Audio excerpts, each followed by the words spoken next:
Sa mga kautak, for this video, ipe-place ko po yung ginawa ni Papa ko. Mga-install po siya ng gate. Pero bago ang lahat-lahat, mapuputol muna siya mga subral.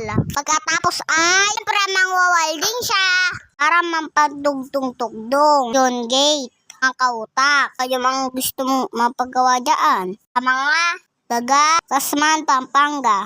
Gawa na kayo ni Papa ko. Medyo maseso po panggawa ng gate. Ang usapan dito, yawan mga kautak. Alam niyo na kung gusto mampagawa. Tawag lang kayo sa akin. Alam ng word si Papa ko. Pwede rin po kayo mamili ng design ng gusto ninyo po. Kung may gate design na po kayo alam, mas maganda. Itong gate po na to pahaba.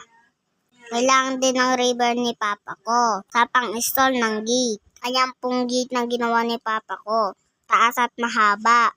Siya po yung kotse at motor dyan, mga kautak. Dito po yan sa Santa Lucia, Tasman, Pampanga.